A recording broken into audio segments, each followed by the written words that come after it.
ಈಗಾಗಲೇ ಯಡಿಯೂರಪ್ಪನವರು ಯಾರು ಅಂತ ಹೇಳಿ ನಾನು ಮಗನಾಗಿ ತಿಳ್ಕೊಳ್ಳೋಕ್ಕಿಂತ ಹೆಚ್ಚು ನಮ್ಮ ಕಾರ್ಯಕರ್ತರು ಶಕ್ತಿ ತುಂಬುವಂತ ಕಾರ್ಯವನ್ನ ಅವ್ರ ಬಗ್ಗೆ ತಿಳ್ಕೊಳ್ಳುವಂತ ಪ್ರಯತ್ನವನ್ನ ನಮ್ಮ ಕಾರ್ಯಕರ್ತರಿಗಿಂತ ಹೆಚ್ಚು ನನಗೇನು ಗೊತ್ತಿಲ್ಲ. ನಾನು ಮಗನಾಗಿ ಅವರು ನೋಡಿದ್ದೀನಿ, ಆದ್ರೆ ಅವರು ಮುಖಂಡರಾಗಿ ನೋಡುವಂತ ಒಂದು ಅವಕಾಶ ಅವರ ಜೊತೆಗೆ ಹೆಜ್ಜೆ ಇಟ್ಟಂತ ನಮ್ಮ ಮುಖಂಡರುಗಳಿಗೆ ಅನೇಕ ಅನುಭವಗಳು ಆಗಿರುತ್ತೆ. ಆದ್ರೆ ಈ ಸಂದರ್ಭದಲ್ಲಿ ಇಷ್ಟು ಮಾತ್ರ ಹೇಳಲಿಕ್ಕೆ ಇಚ್ಛೆ ಪಡ್ತಾನೆ, ಯಾವುದೋ ಪೂರ್ವ ಜನ್ಮದ ಒಂದು ಪುಣ್ಯದ ಫಲ, ಜನ್ಮ ಕೊಟ್ಟಂತ ಮಂಡ್ಯ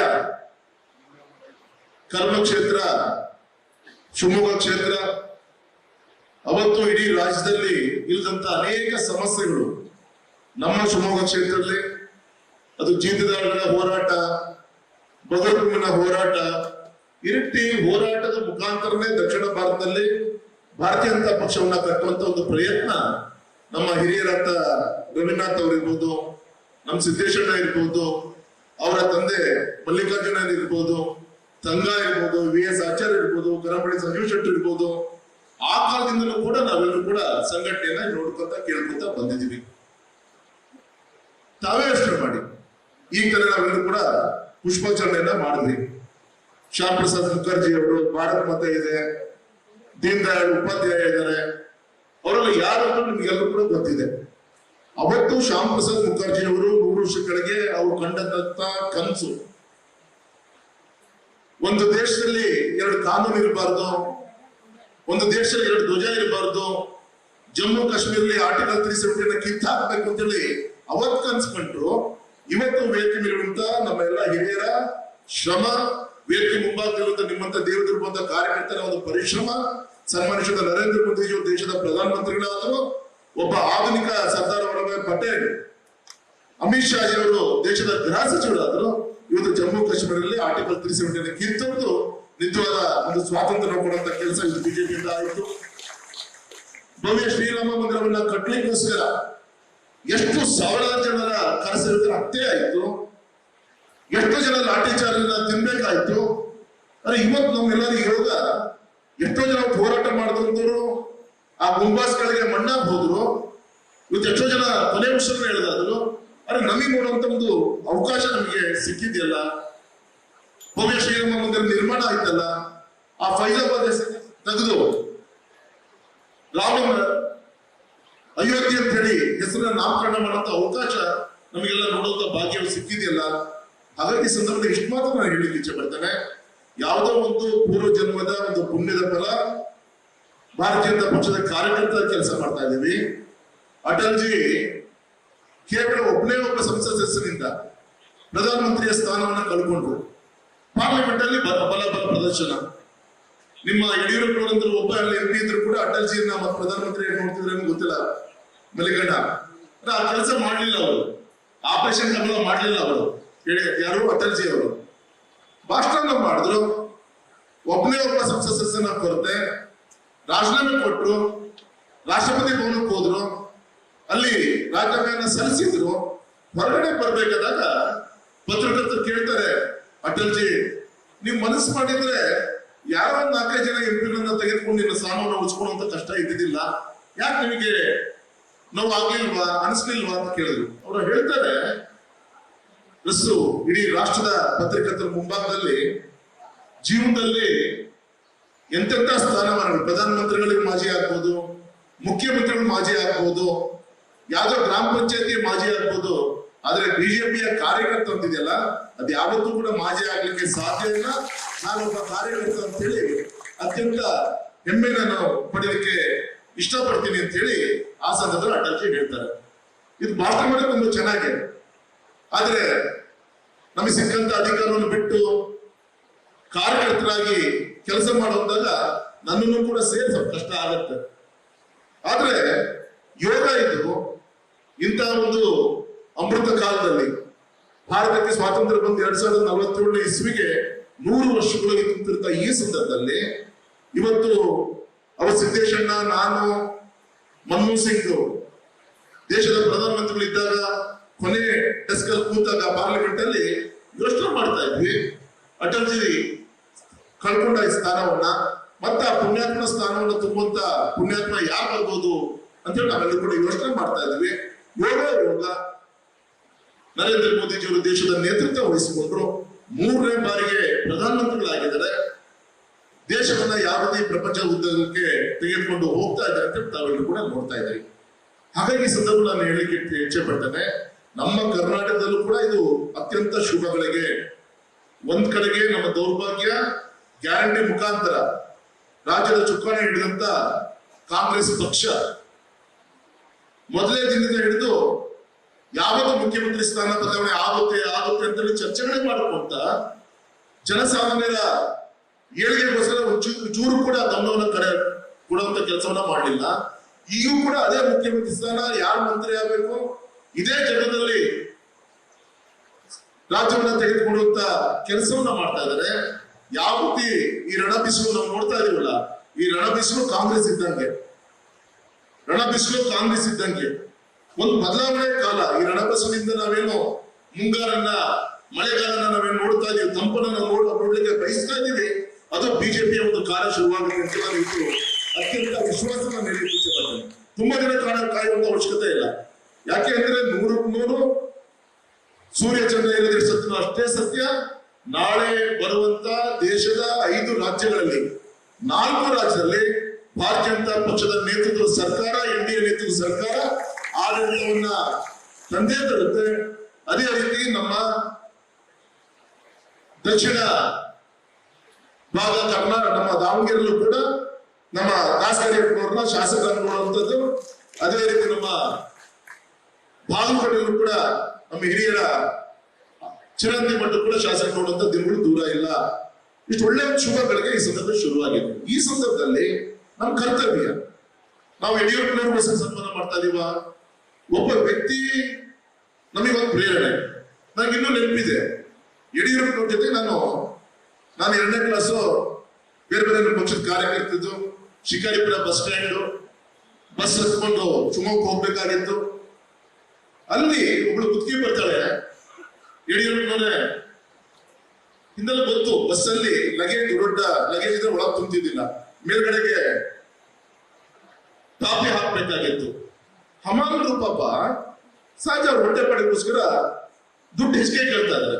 ಆ ಮುದುಕಿ ನನ್ನ ಕೈಯಲ್ಲಿ ಆಗಲ್ಲ ಅಂತ ಹೇಳಿ ಅವಾಗ ಯಡಿಯೂರಪ್ಪನವರು ವಿನಂತಿ ಮಾಡ್ಕೊತಾರೆ. ಅದಕ್ಕೆ ಪಾಪ ಸಹಕಾರ ಕೊಡಲ್ಲ. ಅವಾಗ ಯಡಿಯೂರಪ್ಪನವರು ಅವರೇ ತಲೆ ಮೇಲೆ ಅದನ್ನು ಹೊತ್ಕೊಂಡು ಹಿಂದಿನ ಬಸ್ಸನ್ನ ಮೆಟ್ಲನ್ನ ಹತ್ಕೊಂಡು ಹಾಕ್ಲಿಕ್ಕೆ ಹೋದಾಗ ಎಲ್ಲರೂ ಹಮಾಲ ಸೇರಿ ಅವ್ರ ಕಾಲನ್ನ ಎಳಿತಾರೆ ಯಡಿಯೂರಪ್ಪನವರು, ನಮ್ಮ ಹೊಟ್ಟೆ ಮೇಲೆ ಹೊಡಿಬೇಡ್ರಿ ಅಂತ ಹೇಳಿ.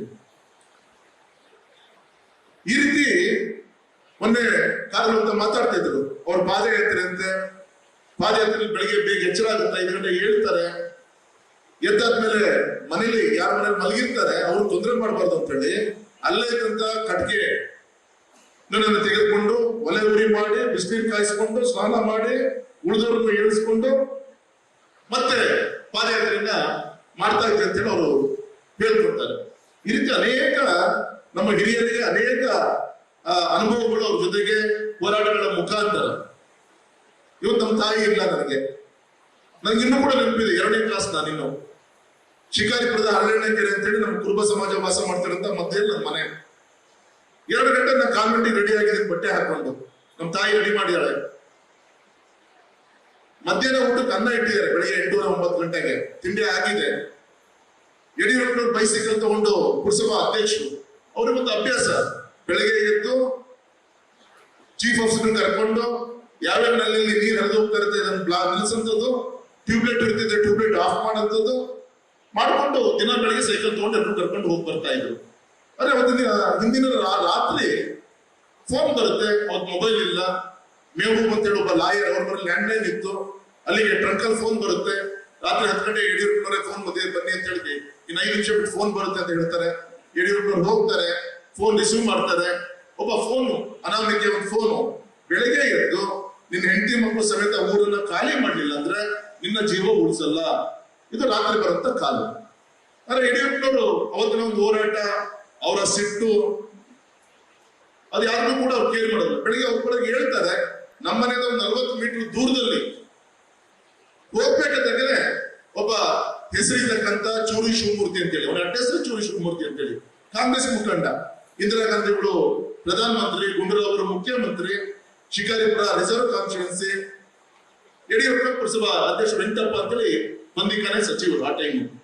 ಆ ಟೈಮಲ್ಲಿ ಹೋಗ್ಬೇಕಾದಾಗ ಮಾಣಿಕಂದು ಆದಂತ ಹಲ್ಲೆ ನಡೆಯುತ್ತೆ ಯಡಿಯೂರಪ್ಪನ ಮೇಲೆ.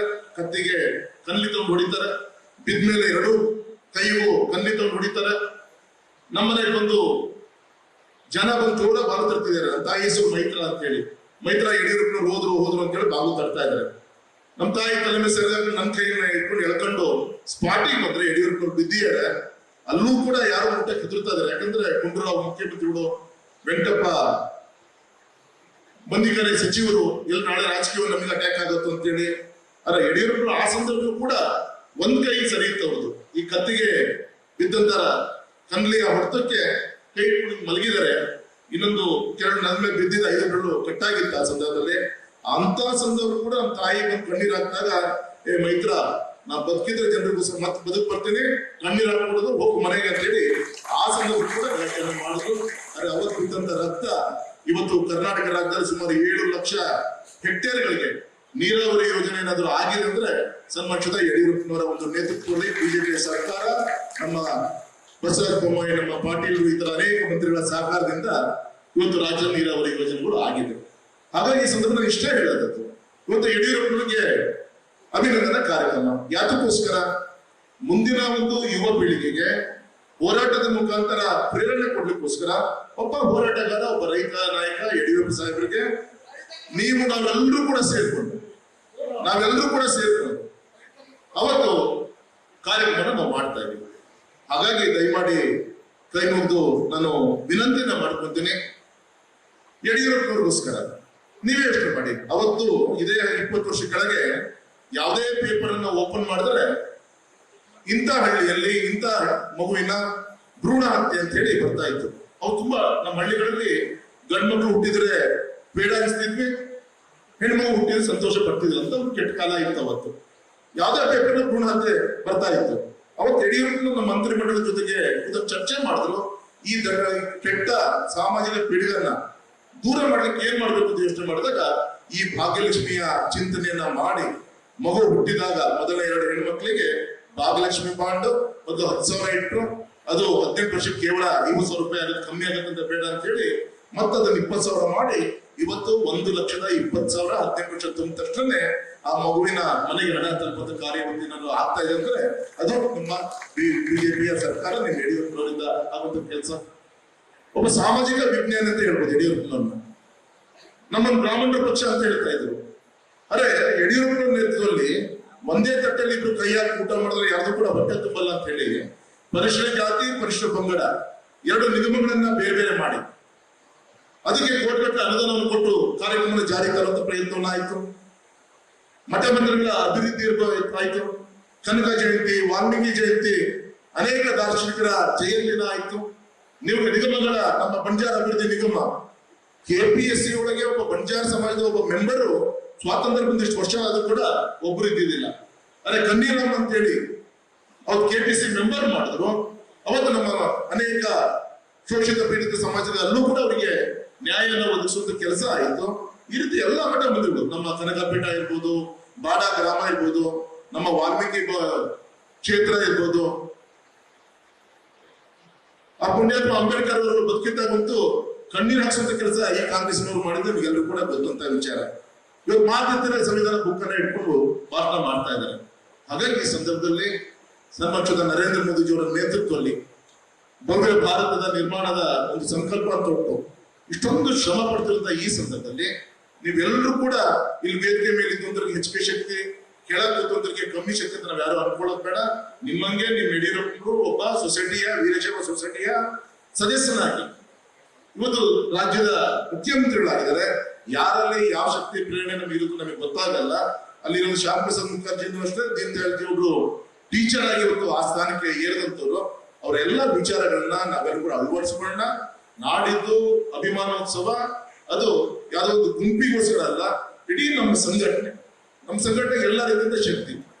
ಒಂದು ರಥವನ್ನ ಎಳಿಬೇಕಾದಾಗ ಒಂದೊಂದು ನೂಲನ್ನು ಕೂಡ ಹಿಡಿದು ದಪ್ಪ ಹಗ್ಗ ಆಗುತ್ತೆ. ಹಗ್ಗ ಆದಾಗ ರಥವನ್ನ ಎಳಿಲಿಕ್ಕೆ ಸಾಧ್ಯ.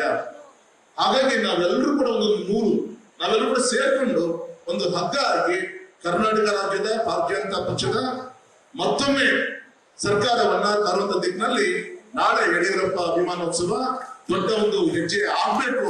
ಆ ದಿಕ್ಕಲ್ಲಿ ನಾವೆಲ್ಲರೂ ಕೂಡ ಸಂಕಲ್ಪ ಮಾಡೋಣ, ಆ ದಿಕ್ಕಲ್ಲಿ ಶಕ್ತಿ ತುಂಬುವಂತ ಕಾರ್ಯವನ್ನ ಮಾಡೋಣ ಅಂತ ಹೇಳಿ ವಿನಂತಿ ಮಾಡ್ಕೊಂತ ನಮ್ಮ ಪ್ರಭಾರಿಗಳಂತ ಮೇಘಣ್ಣ ಕಾರಲ್ಲಿ ಮಾತ್ರ ಬರ್ತಾ ಹೇಳ್ತಾ ಇದ್ರು, ಇಲ್ಲಿ ಹೊರಡಿಸ್ಲಿಕ್ಕೆ ಕೆಂಪು ಬಸ್ಗಳು, ಸರ್ಕಾರಿ ಬಸ್ಗಳು ಎಷ್ಟು ಬೇಕು ಅಂತ ಲೆಕ್ಕ ಆಗ್ತಿದ್ರು. ನಾನು ವೇದಿಕೆಯಿಂದ ಹಿರಿಯ ಮುಖಂಡರನ್ನು ವಿನಂತಿ ಮಾಡ್ಕೊತೀನಿ, KSRTC ಬಸ್ಸು ಮಿನಿಮಮ್ ದಿನಕ್ಕೆ 360 ಕಿಲೋಮೀಟರ್ ಅವ್ರು ಕೊಡ್ಲೇಬೇಕಾಗುತ್ತೆ. 22-25 ಸಾವಿರ ರೂಪಾಯಿ ಆಗುತ್ತೆ.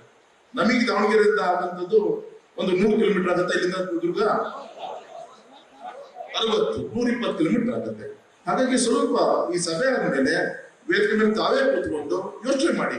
ಸುಮ್ಮನೆ ಯಾಕೋ ಸರ್ಕಾರದ ಕ್ಯಾಂಪಸ್ ಕ್ಲಾಸ್ ಅಲ್ಲಿ ಇದೆ ಇವತ್ತು ಗ್ಯಾರಂಟಿ ಇದರಿಂದ. ಹಾಗಾಗಿ ಆ ರೆವೆನ್ಯೂ ನೀವು ತುಂಬಿಕೊಡುವಂತ ಕಷ್ಟ ತೆಗೆದುಕೊಳ್ಳೋದು ಬೇಡ. ಹಾಗಾಗಿ ನಾವು ಕೊಡೋ ದುಡ್ಡು ಅರ್ಧ ಮಾತ್ರ ವರ್ಕೌಟ್ ಆಗ್ತೀನಿ, ಅರ್ಧ ಆಗಲ್ಲ. ಅದೇ ದುಡ್ಡನ್ನ 2 ವೆಹಿಕಲ್ ಮಾಡ್ಬೋದು. ಇಲ್ಲಿ ಪ್ರೈವೇಟ್ ಬಸ್ಸಸ್ ಎಷ್ಟಿದೆ, ನಮ್ ಗಾಯತ್ರಕ ಅವ್ರದ್ದು ಪ್ರೈವೇಟ್ ಬಸ್ಗಳು, ಸ್ಕೂಲ್ ಇನ್ಸ್ಟಿಟ್ಯೂಷನ್ ಇದೆ.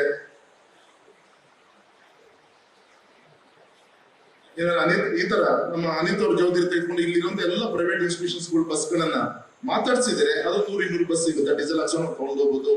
ಮತ್ತೆ ನಮ್ಮ ಬಯಲು ಟ್ರ್ಯಾಕ್ಸ್, ಟೆಂಪೋ ಈ ತರದೆಲ್ಲ ಸಿಗುತ್ತಾ. ಸ್ವಲ್ಪ ಪ್ರಾಕ್ಟಿಕಲ್ ಆಗಿ ಯೋಚನೆ ಮಾಡಿ, ಮತ್ತೆ ವಾಲಂಟಿಯರ್ ಆಗಿ ಒಂದಲ್ಲ ಒಂದ್ ರೀತಿಯಲ್ಲಿ ಕುಟುಂಬಕ್ಕೆ ಒಂದಲ್ಲ ಒಂದ್ ರೀತಿಯಲ್ಲಿ ನಮ್ಮ ಬಿಜೆಪಿ ಸರ್ಕಾರ, ನಮ್ಮ ಯಡಿಯೂರಪ್ಪ ಸರ್ಕಾರದ ಕೊಡುಗೆಗಳು ತಲುಪಿದೆ. ಆ ಯಡಿಯೂರಪ್ಪಗೋಸ್ಕರ ಒಂದು 50-100 ರೂಪಾಯಿ ಖರ್ಚು ಮಾಡ್ಕೊಂಡು ನಾವು ಹೋಗ್ಬೋದಾ? ಆ ಪ್ರೇರಣೆಯನ್ನ, ಆ ಸಂಕಲ್ಪವನ್ನ ತುಂಬುವಂತ ಕೆಲಸವನ್ನ ಮಾಡೋಣ. ದೇವ್ರು ನಮ್ಗೆಲ್ಲರೂ ಕೂಡ ಕಾರ್ ಕೊಟ್ಟಿದ್ದಾನೆ, 4 ಜನ ಕರ್ಕೊಂಡ್ಬರೋಂಥದ್ದು. ಯಾಕೆ ನನ್ನ ಕೈ ಮುಗಿದು ವಿನಂತಿ ಮಾಡ್ಕೊತೀನಿ ಅಂದ್ರೆ, ಇವತ್ತು ನಾನು ಬೆಂಗಳೂರಿಂದ ಜನ ಕರ್ಕೊಂಡ್ಬರೋದು ಕಷ್ಟ ಆಗುತ್ತೆ. ಉಡುಪಿಯಿಂದ ಮಂಗಳೂರಿಂದ ಜನ ಬರೋಂಥದ್ದು ಕಾರ್ಯಕ್ರಮ ಜನಶಕ್ತಿ ದೊಡ್ಡ ಸಂಖ್ಯೆಯಲ್ಲಿ ಇರ್ಬೇಕು. ಇದು ನಮ್ಮ ಶಕ್ತಿ ಆಗೋದಂದ್ರೆ ಭಾರತೀಯ ಜನತಾ ಪಕ್ಷಕ್ಕೆ, ಹಿಂದುತ್ವಕ್ಕೆ ಯಾವತ್ತೂ ಕೂಡ ಶಕ್ತಿ ತುಂಬಂತ ಕ್ಷೇತ್ರ ನಮ್ಮ ದಾವಣಗೆರೆ ಕ್ಷೇತ್ರ ಅಂತ ನಾನು ಹೇಳಲಿಕ್ಕೆ ಇಚ್ಛೆ ಪಡ್ತೇನೆ. ನಮ್ಮ ದಾವಣಗೆರೆ, ನಮ್ಮ ಹರಿಹರ, ಆ ಕಡೆ ಹೊಸಪೇಟೆ, ಈ ಕಡೆ ಶಿವಮೊಗ್ಗದಿಂದ ಕೂಡ ದೊಡ್ಡ ಸಂಖ್ಯೆಯಲ್ಲಿ ಬರ್ತಾ ಇದ್ದಾರೆ. ಚನ್ನಗಿರಿ ಹೈಯೆಸ್ಟ್, ನಾನು ಮಲ್ಲಿಕಣ್ಣ ಮಾತಾಡ್ಕೊಂಡಿದ್ದೀವಿ. ಶಿವಮೊಗ್ಗ, ಚನ್ನಗಿರಿ ಟ್ರೈನ್, ನಾನು ಟ್ರೈನ್ ಬಿಟ್ಟಿರೋದು ಹೇಳ್ತಾ ಇರೋದು. ಹೊಸ ರೈಲ್ವೆ ರೂಟ್ ಹಾಕ್ತಾ ಇದ್ದೀನಿ. ಚಿಕ್ಕಜಾಜೂರಿಗೆ ರೈಲ್ವೆ ಟ್ರ್ಯಾಕ್ ಅನ್ನು ಹಾಕ್ಲಿಕ್ಕೋಸ್ಕರ ಶಿವಮೊಗ್ಗ, ಚನ್ನಗಿರಿ, ಚಿಕ್ಕಜಾಜೂರಿಗೆ ರೈಲ್ವೆ ರೂಟ್. ಹೊನ್ನಾಳಿಗೆಲ್ಲ ಸಂಪುಟ ರೂಟ್ ಹಾಕಕ್ ಆಗಲ್ಲ. ಅದೇ ಬ್ರಾಡ್ಗೇಜ್ ಹಾಕ್ಬೇಕು. ನಮ್ಮ ಬ್ರಾಡ್ಗೇಜ್ ಸ್ವಾಮಿ ಅವರ ಕ್ಷೇತ್ರಕ್ಕೆ ಪ್ರಶ್ನೆ ಇಲ್ಲ. ವಿಶೇಷವಾಗಿ ನಮ್ಮ ಬಸವರಾಜ ನಾಯಕ್ ಇದ್ದಾರೆ, ನಮ್ಮ ರಾಜೇಶ್ ಅವರು ಇದ್ದಾರೆ, ಇತರೆ ಎಲ್ಲ ಗೌರವಿತ ಮುಖಂಡರು ಮಲ್ಲಿಕಣ್ಣ, ನೀವೆಲ್ಲರೂ ಕೂಡ ಹಿರಿಯರ ಒಂದು ಮಾರ್ಗದರ್ಶನದಲ್ಲಿ ದೊಡ್ಡ ಒಂದು ನಮ್ಮನೆ ಮದುವೆ, ನಮ್ಮನೆ ಕಾರ್ಯಪ್ಪ. ಹಾಗಾಗಿ ನೀವು ಕೇಳಿರೋದು ಒಂದು ಮಹಾರಾಜರ ಕತೆ ಕೇಳಿದಿರಿ. ಕೆಟ್ಟ ಇದೇ ತರ ಬಿಸಿಲಿದ್ದಾಗ ದೊಡ್ಡ ಒಂದು ಕೊಳಗವನ್ನ ಈ ರೀತಿಯಾದಂತ ಜಾಗದಲ್ಲಿ ತಂದಿಟ್ಟು, ಯಾರ್ಯಾರಿಗೆ ಶಕ್ತಿ ಇದೆ ನೀವೆಲ್ಲರೂ ಕೂಡ ತಂದು ಚೊಂಬಲ್ಲಿ ನಿಮ್ಮ ಮನೇಲಿ ಏನು ಹಾಲು ಕರೀತೀರಿ, ಒಂದ್ ಚೊಂಬ ಹಾಲಾದ್ರೂ ಕೂಡ ತಂದು ಆ ಕೊಳಗಕ್ಕೆ ಹಾಕ್ರಿ ಅಂತ ಹೇಳ್ತಾನೆ. ಆ ಕೊಳಗಕ್ಕೆ ಅವ್ರು ಎಲ್ರು ಬರೋದು ಮುಚ್ಚಳ ತೆಗೆಯೋದು, ಸುರಿಯೋದು, ಎಲ್ಲರೂ ಸುರುವುದರಂತೆ. ಕೊನೆಗೆ ಆ ಕೊಳಗದ್ದು ಮುಚ್ಚಳವನ್ನ ತೆಗೆದಾಗ ಅಲ್ಲಿ ಹಾಲಿಗಿಂತ ನೀರೇ ಹೆಚ್ಚಿಗೆ ತುಂಬೋಗಿತ್ತಂತೆ. ಪಾಪ ಏನಂದ್ರೆ ಅವ್ರ ರಾಜನ ಬಗ್ಗೆ ಅಭಿಮಾನ ಇದೆ, ಬಡವರಿಗೆ ನೀರು ಕೊಡ್ಬೇಕು, ಹಾಲು ಕೊಡ್ಬೇಕು ಅಪೇಕ್ಷೆ ಇದೆ. ಅಂದ್ರೆ ನಾನು ಒಬ್ಬ ನೀರು ಹಾಕಿದ್ರೆ ಆ ಹಾಲಲ್ಲಿ ಹೆಂಗೋ ಗೊತ್ತಾಗಲ್ಲ ಅಂತ ಹೇಳಿ ಪಾಪ ಎಲ್ಲರೂ ಇದೇ ತರ ಯೋಚನೆ ಮಾಡಿ ನೀರೇ ತುಂಬೋಗಿರುತ್ತೆ. ಆದ್ರೆ ನಮ್ಮ ದಾವಣಗೆರೆ ಕ್ಷೇತ್ರದಲ್ಲಿ ವೇದಿಕೆಯಲ್ಲಿ ಇರ್ಬೋದು, ವೇದಿಕೆ ಮುಂಭಾಗದಲ್ಲಿ ಇರ್ಬೋದು, ಚೊಂಬಲ್ಲಿ ನೀರನ್ನು ಹಾಕುವಂತವ್ರು ಯಾರು ಕೂಡ ಇಲ್ಲ. ಎಲ್ಲರೂ ಕೂಡ ಹಾಲು ಹಾಕುವಂತಾರೆ, ತಾವೆಲ್ಲರೂ ಕೂಡ ಇಲ್ಲಿ ಇದ್ದೀರಿ. ಹಂಗಾಗಿ ಬೆಣ್ಣೆ ನಗರ ಅಂತ ನಮ್ಮ ದಾವಣಗೆರೆಗೆ ಅಮೃತ, ಒಂದ್ಸತಿ ಅಮೃತನ ವಿಷ ಆಗೋದು ಬೇಡ, ಸಾಕು, ಕಮ್ಮಿ ಬೇಕು, ಹಾಲೇ ಕೊಡ್ಲಿ ಸಾಕು. ಅವತ್ತು ಬಿಸಿಲಿದೆ, ಬಂದವರಿಗೆ ಅದನ್ನ ಕಡಿದು ಮಜ್ಜಿಗೆರ ಮಾಡ್ಕೊಡೋಣ ಅಂತೇಳಿ ಈ ಸಂದರ್ಭ ಮಲ್ಲಿಕಣ್ಣ ಹೇಳ್ತಾ, ದೊಡ್ಡ ಸಂಖ್ಯೆಯಲ್ಲಿ ತಾವೆಲ್ಲರೂ ಕೂಡ ಬಂದು ಆ ಕಾರ್ಯಕ್ರಮವನ್ನ ಯಶಸ್ವಿ ಮಾಡ್ಬೇಕು. ಬರೋ ಜೊತೆಗೆ ನಾವು ಒಬ್ಬೊಬ್ರು 50-100 ಜನನ ಕರ್ಕೊಂಡು ಬರ್ಬೇಕು. ಯೋಗ ನೋಡಿ, ಆ ಪುಣ್ಯಾತ್ಮ ನರೇಂದ್ರ ಮೋದಿಜಿಯವರು, ಆ ಪುಣ್ಯಾತ್ಮ ಅಮಿತ್ ಶಾಜಿಯವರು 1 ತಿಂಗಳು ಪಶ್ಚಿಮ ಬಂಗಾಳ, ನಾಳೆ ಬಾಂಗ್ಲಾದೇಶದಕ್ಕೆ ನಮ್ಮ ದೇಶ ಮಾರಾಟ ಆಗ್ಬಾರದು. ಎಷ್ಟು ನೋಡಿ ರಾಜಕಾರಣ, ಮೋದಿಜಿಯವ್ರನ್ನ ವಿರೋಧ ಮಾಡೋಕ್ಕೋಸ್ಕರ ದೇಶವನ್ನೇ ವಿರೋಧ ಮಾಡ್ಕೊಂಡು ಬರುವಂತ ಕೆಲಸವನ್ನ ಈ ಮಮತಾ ಬ್ಯಾನರ್ಜಿ, ಕಾಂಗ್ರೆಸ್, ಈ INDIA ಮಾಡ್ಕೊಂಬತ್ತಲ್ಲ, ಎಲ್ಲದೂ ವಿರೋಧ. ಪುಲ್ವಾಮಾ ಆಪರೇಷನ್ ಸಿಂಧೂರು ವಿರೋಧ, ಆರ್ಟಿಕಲ್ 370 ವಿರೋಧ, ರಾಮ ಮಂದಿರನೂ ವಿರೋಧ. ಅಂದ್ರೆ ಮೋದಿ ವಿರೋಧ ಮಾಡೋಕ್ಕೋಸ್ಕರ ಮೊನ್ನೆ ನಮ್ಮ ತಾಯಂದಿರಿಗೆ ಕೊಡುವಂತ 33% ಮೀಸಲಾತಿ ಅದನ್ನು ಕೂಡ ಈ ಯೋಗ್ಯತೆ ವಿರೋಧ ಮಾಡ್ಬಿಟ್ರಲ್ಲ. ವಿಶ್ವಾಸ ಇತ್ತು, ಎಲ್ಲದೂ ವಿರೋಧ ಮಾಡ್ತಾರೆ. ಆದ್ರೆ ಆ ತಾಯಿಯ ವಿಚಾರ ಬಂದಾಗ ಇವ್ರು ಸಹಕಾರ ಕೊಡ್ತಾರೆ, 2/3 ಮೆಜಾರಿಟಿ ಬರುತ್ತೆ, 100 ಮಹಿಳಾ ಮೀಸಲಾತಿ ಪಾಸ್ ಆಗುತ್ತೆ ಅಂತ ಕರೆದ್ರೆ ಅಲ್ಲೂ ಕೂಡ ಎಲ್ಲಿ ಮೋದಿಜಿಯವರಿಗೆ ಒಳ್ಳೆ ಹೆಸರು ಬರುತ್ತೆ ಅಂತೇಳಿ ದ್ರೋಹ ಮಾಡುವಂತ ಕೆಲಸವನ್ನು ಮಾಡಿದ್ರಲ್ಲ. ಹಾಗಾಗಿ ಜನ ಈಗಾಗಲೇ ತೀರ್ಮಾನ ತೆಗೆದುಕೊಂಡು 5 ರಾಜ್ಯದಲ್ಲಿ ಬುದ್ಧಿ ಕಲಿಸುವಂತ ಕಾರ್ಯ ಆಗಿದೆ. ಈಗ ಆಲ್ರೆಡಿ ರಿಸಲ್ಟ್ ನಾವು ಕಾಯ್ತಾ ಇದ್ದೇವೆ. ಹಾಗಾಗಿ 4ನೇ ತಾರೀಕು ರಿಸಲ್ಟ್ ಇದೆ, ಒಳ್ಳೆ ವಾತಾವರಣ ಇದೆ ಇಡೀ ದೇಶದಲ್ಲಿ. ಹಾಗಾಗಿ ಇದನ್ನ ಅಭಿಮಾನಿಸುವನ್ನ ಇನ್ನು ಶಕ್ತಿ ತುಂಬುವಂತ ದಿಕ್ಕಿನಲ್ಲಿ ನಾವೆಲ್ಲರೂ ಕೂಡ ಗಮನವನ್ನು ಕೊಟ್ರೆ ಅಮಿತ್ ಶಾ ಅವರಿಗೆ ವಿಶ್ವಾಸ ಬರುತ್ತೆ. ಹೌದಪ್ಪ, ಕರ್ನಾಟಕದಲ್ಲಿ ಬರೋದ್ರಲ್ಲಿ ನಾನು ಸಮಯ ಕೊಟ್ರೆ 100% ಇಲ್ಲಿ ಬಿಜೆಪಿ ಸರ್ಕಾರ ಆಡಳಿತ ತರಬಹುದು ಅಂತ ಹೇಳಿ ಅಮಿತ್ ಶಾ ಜಿಗೆ ವಿಶ್ವಾಸ ತರುವಂತ ದಿಕ್ಕಿನಲ್ಲಿ ಈ ಕಾರ್ಯಕ್ರಮವನ್ನು ನಾವೆಲ್ಲ ಸೇರಿ ಮಾಡೋಣ ಅಂತ ವಿನಂತಿ ಮಾಡಿಕೊಂಡು ಮತ್ತೊಮ್ಮೆ ವೇದಿಕೆ ಮೇಲಿಂದ ಟೈಮಿಂಗ್ಸು ಈಗಿನ ಪ್ರಕಾರ ಶಾರ್ಪ್ 12 ಗಂಟೆಗೆ 12 ಗಂಟೆ ಲ್ಯಾಂಡ್ ಆಗುತ್ತೆ, 12 ಕಾಲಿಗೆ ವೇದಿಕೆ. ಹಾಗಾಗಿ ನಮ್ಮ ರೇಣುಕಣ್ಣ ಹೇಳ್ತಾ ಇದ್ದಾರೆ, ನಾವು ಬೆಳಿಗ್ಗೆ 8 ಗಂಟೆಗೆ ಮನೆ ಬಿಡಬೇಕಾಗತ್ತೆ. ನಾವು 8 ಗಂಟೆಗೆ ಮನೆ ಬಿಟ್ಟು ತಿಂಡಿ ತಿನ್ಕೊಂಡೇ ಹೊರಡ್ಬೇಕಾಗತ್ತೆ. ಅಲ್ಲಿ 9 ಗಂಟೆ ಅಂದ್ರೆ ತಿಂಡಿ ಶುರು ಮಾಡಿರ್ತಾರೆ, ಮತ್ತೆ 12 ಗಂಟೆಯಿಂದ ಊಟ ಶುರು ಆಗುತ್ತೆ. ಅಲ್ಲಿ ಒಲೆ ಆಗಲ್ಲ, ಅದು ಸಂಜೆವರೆಗೂ ಕೂಡ ಉರಿತಾ ಇರುತ್ತೆ. ಹಾಗಾಗಿ ನಮ್ಗೆ ಆಹಾರದ ಏನೂ ತೊಂದರೆ ಆಗದ ರೀತಿಯಲ್ಲಿ ನಾಳೆ ನಮ್ಮ PC ಪಾಟೀಲ್, ನಮ್ಮ ರೇಣುಕಣ್ಣ, ಸಿದ್ದೇಶ್ ಅಣ್ಣ ಎಲ್ಲರೂ ನಾವು ಹೋಗ್ತಾ ಇದ್ದೀವಿ, ಸ್ಪಾಟಿಗೆ ಹೋಗ್ತಾ ಇದೀವಿ. ವಿಜಯಣ್ಣನು ಕೂಡ ಬರ್ತಾರೆ. ಇವತ್ತು ಪ್ರಹ್ಲಾದ್ ಜೋಶಿ ಸಾಹೇಬರು ಸ್ಪಾಟ್ ನೋಡ್ಲಿಕ್ಕೆ ಅವ್ರು ಹೋಗ್ತಾ ಇದ್ದಾರೆ. ಬಸವರಾಜ ಬೊಮ್ಮಾಯಿ ನಾಳೆ ಬರ್ತಾ ಇದ್ದಾರೆ. ಈ ರೀತಿ ಇಡೀ ತಂಡ ಬರ್ತಾ ಇದೆ. ವ್ಯವಸ್ಥಿತವಾಗಿ ನಿಮ್ಮನೆ ಮಕ್ಕಳು ಮದುವೆ ಹೆಂಗ್ ಮಾಡಿದ್ರು ಹಂಗೆ ಅಚ್ಚುಕಟ್ಟಾಗಿ ನಾವು ಮಾಡ್ಕೊಡೋಂತ ಕೆಲಸವನ್ನ ಮಾಡ್ತೀವಿ. ದಯಮಾಡಿ ಎಲ್ಲ ತಾಯಿಂದಿರನ್ನ ಎಲ್ಲರೂ ಕೂಡ ಕರ್ಕೊಂಡು ಬರ್ಬೇಕು. 12 ಗಂಟೆ ಸಭೆ ಶುರು ಆಗುತ್ತೆ. 10:30 11 ಗಂಟೆಗೆ ಸ್ವಾಮೀಜಿಗಳು ಮಾತಾಡೋ ಶುರು ಮಾಡ್ಬಿಡ್ತಾರೆ. ನಮ್ ಯೋಗ ನೋಡಿ, ತರಳಬಾಳು ಶ್ರೀಗಳು ಬರ್ತಾರೆ, ಪಂಚಪೀಠಾಧ್ಯಕ್ಷರು ಬರ್ತಾರೆ, ಪಂಚಪೀಠ ಶ್ರೀಗಳು ಇರ್ಬೋದು, ನಮ್ಮ ಹಿಂದುಳಿದವರ ಕನಕಪೇಟೆ ಶ್ರೀಗಳು ಇರ್ಬೋದು, ವಾಲ್ಮೀಕಿ ಇರ್ಬೋದು, ಗೋವಿಂದ ಸ್ವಾಮಿಗಳು ಇರ್ಬೋದು, ಮಾದರಿ ಚೆನ್ನಯ್ಯ ಸ್ವಾಮೀಜಿಗಳು ಎಲ್ಲರೂ ಕೂಡ ಆಗಮಿಸ ಯೋಗ ಅದು ಆ ಟೈಮ್ ಕೂಡ ಬಂದಿರೋದು. ಅಷ್ಟು ಗುರುಗಳನ್ನ ಒಂದೇ ವ್ಯಕ್ತಿಯಲ್ಲಿ ನೋಡುವಂತ ಒಂದು ಅವಕಾಶ ನಮ್ಗೆ ಸಿಗ್ತಾ ಇದೆ. ಹಾಗಾಗಿ ಅವ್ರ ಮಾತುಗಳು 10 11 ಗಂಟೆ ಶುರುವಾಗ್ಬಿಡುತ್ತೆ. ಹಾಗೆ ಸರಿಸಮ 11 ಗಂಟೆ ಒಳಗಾದ್ರೂ ಕೂಡ ಅಲ್ಲಿ ಬಂದು ತಿಂಡಿ ತಗೊಂಡು ಕೂರ್ಬೇಕು. 2 ಗಂಟೆ ಸಭೆ ಮುಗಿಯುತ್ತೆ. ಊಟ ಮುಗಿಸ್ಕೊಂಡು ನಮ್ಮ ಬಸ್ ಹತ್ಕೊಂಡು ವಾಪಸ್ ನೀವು ಹೊರಡ್ಬೋದು. 2 ಗಂಟೆ ಹೊರಟಾದ್ಮೇಲೆ ನಿಮ್ ಮನೆಗೆ ಫೋನ್ ಮಾಡಿ ಹೇಳ್ತೀವಿ, ನಿಮ್ ಯಜಮಾನರು ಇಲ್ಲಿಂದ ಹೊರಟಿದ್ದಾರೆ, ರಾತ್ರಿ ಲೇಟಾಗಿ ಬಂದು ನಮ್ ಜವಾಬ್ದಾರಿ ಇಲ್ಲ, ಸಂಜೆ ಒಳಗೆ ಊರ್ ಸೇರಿ ಅಂದ್ರೆ ಫೋನ್ ಮಾಡ್ರಿ ಅಂತ ಕೂಡ ನಾವು ಹೇಳ್ತೀವಿ. ಹಾಗಾಗಿ ಮತ್ತೆ ಅಲ್ಲಿ ರಾಘಣ್ಣ ಕರೆದಿದ್ದ ಅಲ್ಲಿ ಯಡಿಯೂರಪ್ಪ ಉತ್ಸವಕ್ಕೆ ಹೋದಂತೆ ರಾತ್ರಿ 12 ಗಂಟೆ ಹೋದ್ರೆ ಮತ್ತೆ ನಾವು ಕಾರಣ ಇಲ್ಲ, ಕರೆಕ್ಟ್ ಟೈಮ್ ನಾವೆಲ್ಲ ಹೋಗ್ಬೇಕು ಅಂತ ಹೇಳಿ ವಿನಂತಿ ಮಾಡ್ಕೊಂಡು ಮತ್ತೊಮ್ಮೆ ಎಷ್ಟು ದೊಡ್ಡ ಸಂಖ್ಯೆಯಲ್ಲಿ ಸೇರಿ ಕಾರ್ಯಕ್ರಮ ಯಶಸ್ವಿ ಮಾಡಿದಂತ ಎಲ್ಲ ನಮ್ಮ ಸಂಘಟನೆ ಹಿರಿಯರು, ನಮ್ಮ ಅಧ್ಯಕ್ಷರಿಗೆ, ನಮ್ಮ ಪದಾಧಿಕಾರಿಗಳಿಗೆ, ನಮ್ಮ ಕಾರ್ಯಕರ್ತರಿಗೆ ಅಭಿನಂದನೆ ತಿಳಿಸಿ ನನ್ನ ಮಾತು ಮುಗಿಸ್ತೀನಿ. ನಮಸ್ಕಾರ.